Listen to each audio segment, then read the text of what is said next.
Hello friends, welcome to Tamil Tech Support Channel. This is my first YouTube channel in Tamil. So இன்றைக்கி நம்ம இந்த வீடியோவில் என்ன பார்க்க போகிறோம்னா, ஒரு வேர்ட் ஃபைலை எப்படி பிடிஎஃப் ஃபைலாக கன்வெர்ட் பண்ணுறதுன்னு. ஆக்சுவலி பார்க்க போனீங்கன்னா வேர்ட் ஃபைல், பிடிஎஃப் ஃபைல் இதெல்லாம் டிஃப்ரென்ஸ்னால், மைக்ரோசாஃப்ட் வேர்டை வந்து நீங்கள் எடிட் பண்ணிங்கண்ணா எப்போ வேணாம். ஆனால் பிடிஎஃப் ஒரு வாட்டி ரெடி ஆகிடுச்சின்னா அதை நீங்கள் எடிட் பண்ண முடியாது. ஆக்சுவலி நீங்கள் பார்த்தீங்கன்னா இந்த வீடியோவில் மைக்ரோசாஃப்டே வந்து ஒரு ஆடின் உங்களுக்கு ப்ரொவைட் பண்ணுது. அந்த ஆடின் மட்டும் தான் நீங்கள் இன்ஸ்டால் பண்ணணும். அதை இன்ஸ்டால் பண்ணிங்கன்னா ஆட்டோமேட்டிக்காக உங்கள் மைக்ரோசாஃப்ட் ஆஃபீஸ்லேயே அந்த ஆப்ஷன் உங்களுக்கு தானாக கிடைக்கும். இப்போ பார்த்தீங்கன்னா இதை எப்படி டவுன்லோட் பண்ணுறதுனா,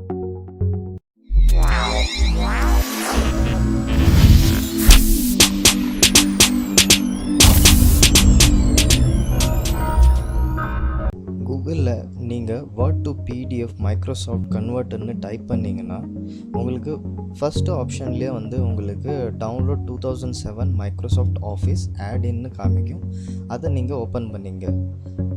இந்த லிங்க் வந்து உங்களுக்கு கீழே டிஸ்கிரிப்ஷன்லேயே நான் கொடுத்துருக்குறேன். நீங்கள் அது மூலயமா அந்த லிங்க்கை ஓப்பன் பண்ணிக்கணும்.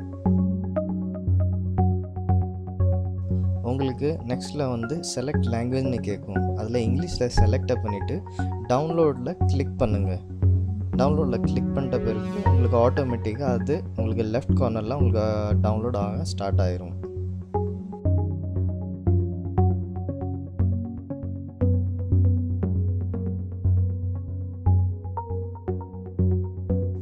அதுக்கப்புறம் இன்ஸ்டால் பண்ணிட்டு திருப்பி நீங்கள் வேர்டை ஓப்பன் பண்ணி எந்த ஃபைலை நீங்கள் பிடிஎஃப் ஃபைலாக மாற்ற விரும்புகிறீங்களோ அதில் நீங்கள் போய்ட்டு சேவ் ஆஸ்ன்னு பார்த்தீங்கன்னா உங்களுக்கு எக்ஸ்பிஎஸ் அப்படின்னு ஒரு ஆப்ஷன் புதுசாக ஆட் ஆகிருக்கும்.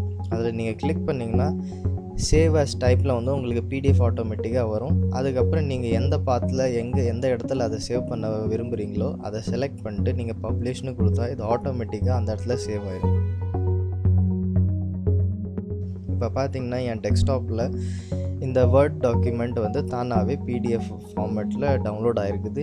இது பேர் ஹோம் டு த ஏன்ஷியன்ட் அப்படின்னு இருக்குது. நான் உங்களுக்கு ஓப்பன் பண்ணி காமிக்கிறேன். பார்த்தீங்கன்னா இதில் இருக்கிற கண்டென்ட் அதே கண்டென்ட் தான் உங்களுக்கு இந்த வேர்ட் ஃபைல்லையும் இருக்குது. நான் இதை வந்து இப்போ தான் கன்வெர்ட் பண்ணேன். ஸோ உங்களுக்கு இந்த வீடியோ பிடித்திருந்தால் இதை லைக் பண்ணுங்கள், இதை ஷேர் பண்ணுங்கள். மீண்டும் உங்களை சந்திக்கலாம் அடுத்த வீடியோவில். தேங்க்யூ.